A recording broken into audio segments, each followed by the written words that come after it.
Der Herr sei mit euch. Und mit deinem Geist. Aus dem heiligen Evangelium nach Matthäus. Ehre sei dir, o Herr. In jener Zeit, als Jesus die vielen Menschen sah, die um ihn waren, befahl er, ans andere Ufer zu fahren. Da kam ein Schriftgelehrter zu ihm und sagte: Meister, ich will dir folgen, wohin du auch gehst. Jesus antwortete ihm: Die Füchse haben ihre Höhlen und die Vögel ihre Nester. Der Menschensohn aber hat keinen Ort, wo er sein Haupt hinlegen kann. Ein anderer aber, einer seiner Jünger, sagte zu ihm: Herr, lass mich zuerst heimgehen und meinen Vater begraben. Jesus erwiderte: Folge mir nach, lass die Toten ihre Toten begraben.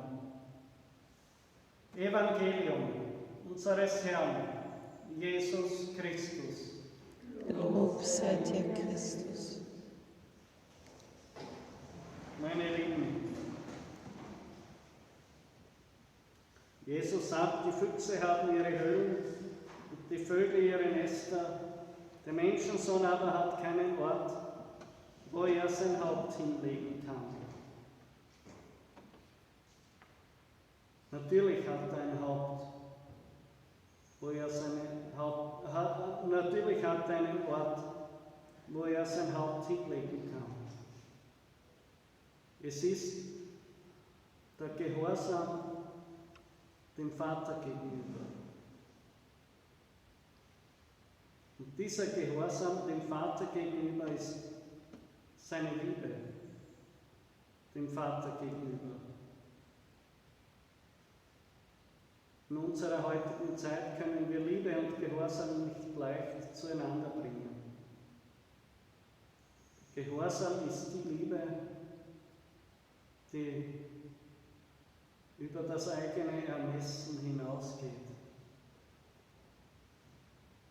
wo man liebt und treu bleibt, auch wenn man es selbst nicht versteht, wenn es einem selbst nicht mehr danach ist. Man weiß, der Wille und die Wahrheit und Weisheit Gottes gehen über mein Verstehen hinaus. Und es kommt an den Punkt, wo man vor die Frage gestellt ist, er oder ich.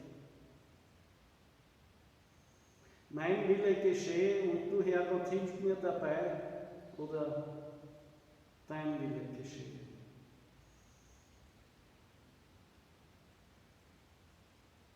Für viele Menschen ist der gnädige Gott der 7 Grade sein lässt, dem es dann im Detail wurscht ist, ob man es ganz so genau nimmt. Aber vielen ist nicht bewusst, dass wenn Gott uns sein Wort gibt und seine Lehre gibt, dann ist sein ganzes Herz drin, sein Innerstes, seine Wahrheit. So ähnlich, wenn wir unseren Kindern etwas sagen aus unserem tiefsten Herzen, ein ganz kostbares Wort, und das Kind eigentlich fühlen kann, wie das jetzt wirklich gemeint ist. Und dennoch, weil es aus Liebe geschieht und Liebe verzeiht bekanntlicherweise, drüber hinweg gestiegen wird oder drauf gestiegen wird.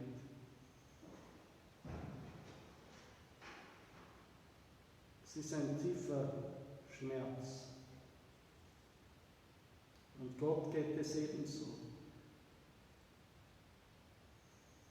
Und er hat gemerkt, dieser Schriftgelehrte, der da zuerst zu Jesus kommt, dem geht es eigentlich gar nicht darum, er oder ich, sondern der sucht einfach eine Beheimatung in einer Gruppierung,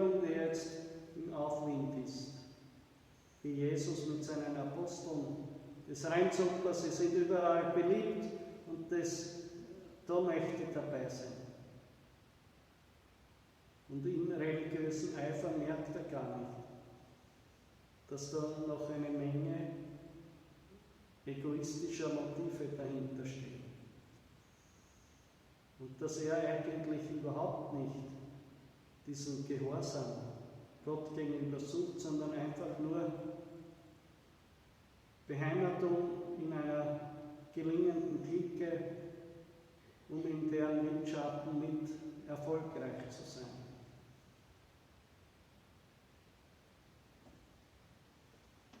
Genauso der zweite. Sagt, lass mich zuerst heimgehen und meinen Vater begraben. Einerseits menschlich verständlich, aber in diesem Zusammenhang, wenn man sieht, wie Jesus und seine Jünger alles geben, weil es ums Ganze geht. Jesus, seine Hingabe ist kein religiöser Fanatismus, sondern er merkt, du musst alles geben, jeden Augenblick, damit es sich am Ende ausgeht. Du kannst es dir nicht leisten, irgendwo, so wie ein Schüler, der halt das alles schleifen lässt und 3 Tage vor der Prüfung zu lernen beginnt, sondern du musst die ganze Strecke dich ganz hingeben. Und das wollte er nicht. Er wollte sich eine Hintertür offen lassen. Wenn das dann doch nicht so klasse ist mit den Aposteln, dann kann ich immer noch zurück zu meiner Familie und deshalb, damit ich diese Verbindung nicht ganz kappe, deshalb möchte ich lieber zum Begräbnis von meinem Vater gehen, damit ich auch diese Sicherheiten immer noch habe.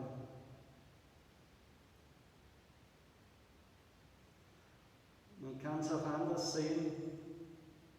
Man kann leicht Heiliger Franziskus spielen, wenn man am Konto die Sicherheit für ein paar tausend Euro hat. Da kann ich leicht in ärmlicher Kleidung durch die Lande schleifen, weil im Grunde genommen kein wirklicher Ernst dahinter steht. Aber diese wirkliche Klarheit, dem gegenüber, was der Herr bringt, weil es wirklich ernst meint, begründeterweise ernst meint. Das sehen viele nicht. Es ist so ähnlich wie auf der Titanic.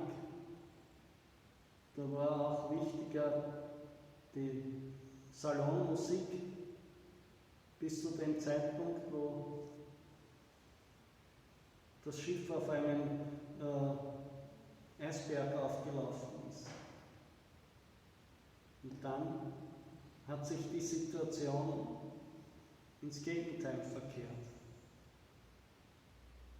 Auf einmal waren die Rettungsboote wichtiger, aber dann war es zu spät. Und so geht es vielen Christen. Jesus weiß, dass wir hier klar sein müssen, und zwar begründeterweise. Er ladet uns ein, ganz konsequent zu sein. Und er hofft, dass es doch immer wieder welche gibt, die ihr ganzes Herz schenken, die er dann nicht, so wie diese beiden, zurückschicken muss. Amen. Vergelt's Gott.